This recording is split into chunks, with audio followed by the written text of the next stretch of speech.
Pagpalang umaga mga ate at kuya. Narito ako sa rooftop.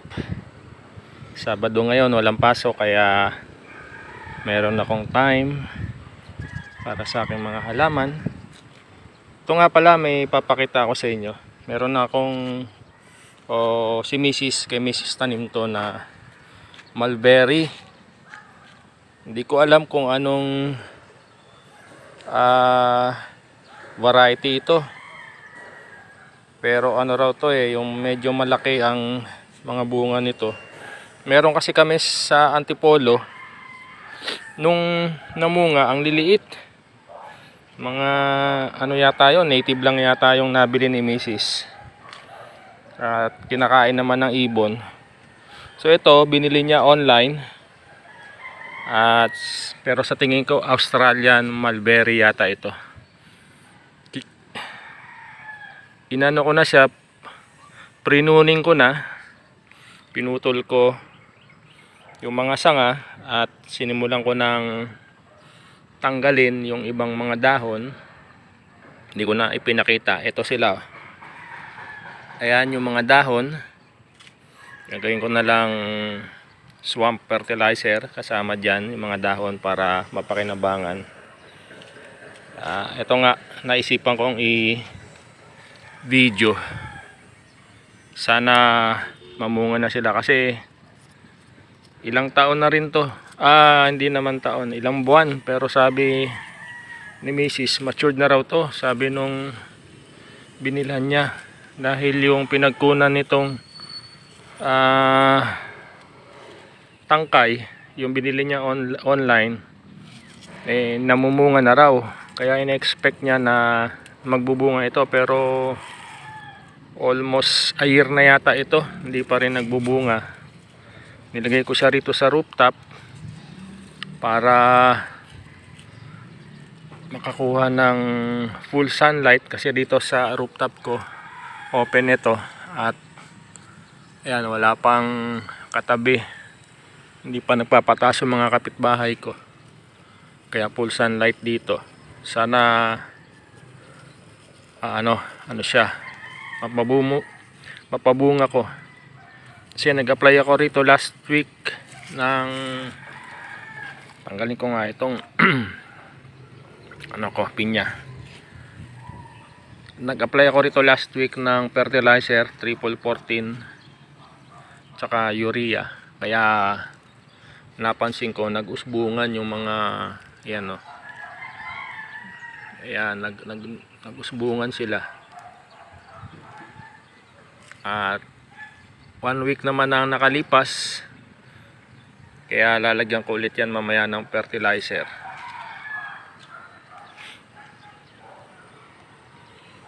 Meron ako ritong, ito pakita ko na rin sa inyo, itong aking granada pomegranate. Dalawa yung nagtuloy na bunga. Binalutan ko kasi kinakain ng ibon, tinutuka. Binalutan ko siya. Madaming bulaklak ito, pero dalawa lang yung nagtuloy.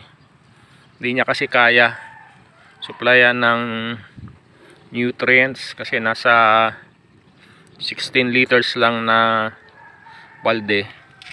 At ililipat ko nga ito yung ganitong kalaki o yung ganong kalaki, yung puti. Yun yung pinagtaniman ko ng dragon fruit. Baka sakaling dumami yung pamumunga niya. Medyo lumaki na yung kanyang tangkay. Ang nilalagay kong fertilizer dito ay yung ipot ng baka. Kapag pumupunta kami ng Antipolo ni Mrs., nangunguha ko cow manure, libre lang naman. Ayan, ito siya. Masipag mamulaklak, pero konti lang ang binubunga kasi nga nasa container lang. Ang variety nitong pomegranate na to ay Bagua variety. Ito naman merong bigay ng tropa. Ito naman ay wonderful variety. Malalaki ang bunga nito. Nung binigay ito sa akin, pagka payat-payat, ganito lang yung tangkay niya. Pero ngayon, nung nilagay ko sa rooftop, ayan, gumanda na, lumaki na. Pupruning ko rin to. Siguro magbabawas ako ng tangkay, 2 lang siguro. Baka ito imamarkot ko na to para another planting materials, tsaka to. At ililipat ko rin to ng medyo malaking lagayan. Kaya nakakatuwa tumaba siya. Iba talaga pagka naaarawan yung mga tanim natin. Meron ako ritong grapes. Yan. Medyo gumanda-ganda na rin. Kala ko mamamatay na ito kasi nung nasa baba ang payat. Pero nung nilagay ko rito at naabonohan ko, kaka alis ko lang ng mga ng mga shoots dito para tumaba. Mayroon din ako dito mga pinya. Ito yung 4 na to pinya. Malapit na tong mamunga. Ayun, yung pa yung 3. Mahilig kasi ako sa pinya. Favorite ko ang pinya. Yan, sana makapagpabunga ako. Meron akong tanim sa antipolo pero mapapayat yun kasi nga matigas yung lupa ron. Kaya naisipan kong, actually galing tong mga to sa antipolo. Kinuha ko, nilipat ko rito. Hindi ko kasi ma-monitor doon. Tapos itong bayabas ko, native ito, pero medyo malalaki yung bunga. Na-harvestan ko na, 8 yung bunga nito. Ito na lang yung natira, isa. At pabubungahin ko ulit. Pinatuloy ko na yung mga shoots. Sa sobrang init, December ngayon, pero mainit. Kaya yung mga dahon niya. Kaya nalagaan ko sa dilig tsaka fertilizer. Tapos itong mga dragon fruit ko, yan, medyo gumanda na. Dumami na yung kanilang tangkay. At next year, April o May, namumunga na yan. Namunga na ito.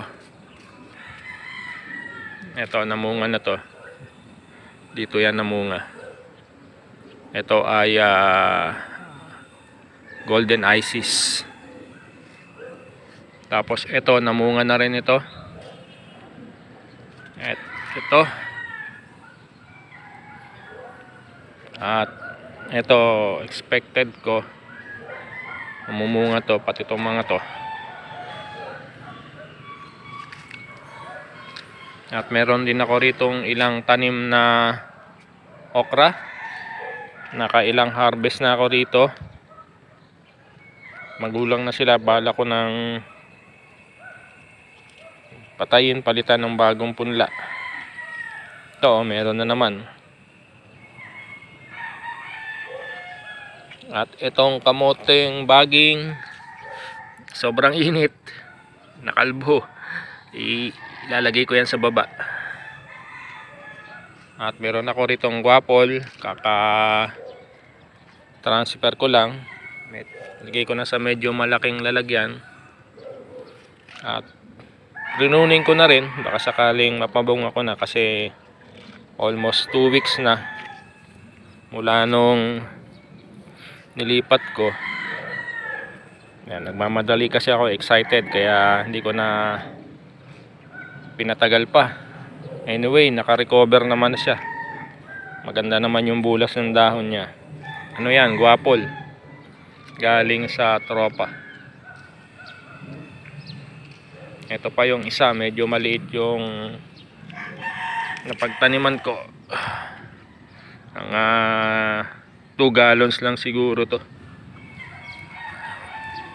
Ayan, prinunin ko na rin, pinutol ko dito.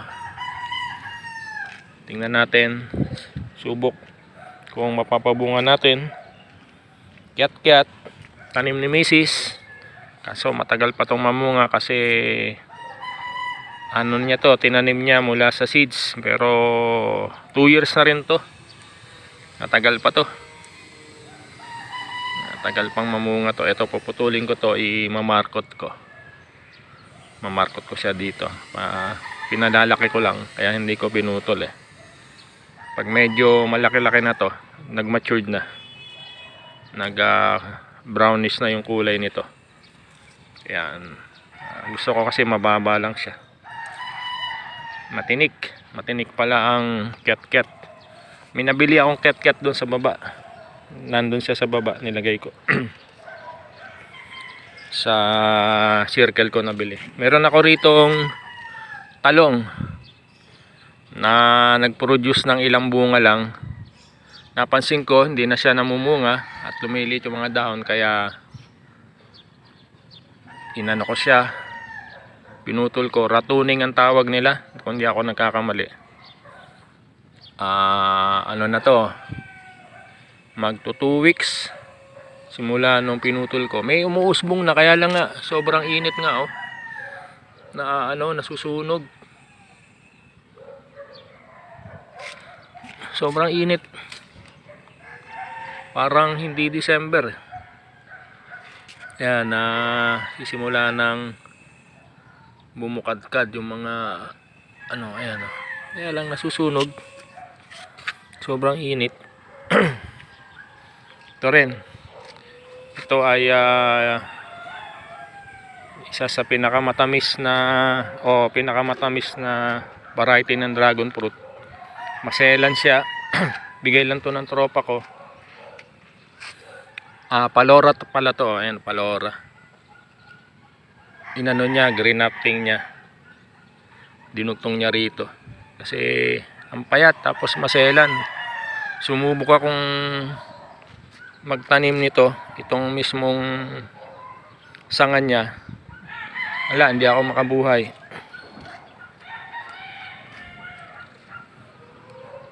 Townsend Pink, meron ako rito. At Vietnam White. Dumadami na isa nga. Tatanggalin ko yung iba rito. Tutuloy ako ng 2 lang siguro. Kasi may 2 na rito matured, mamumunga na to next year. Tapos itong mga shoots. So, yun lamang po mga ate, kuya. May nawalisan ko rito sa taas. Inaano ng mga ibon yung mga lupa, kinakalkal. Ayan, sige, hanggang dito na lamang po. Salamat sa panonood. God bless.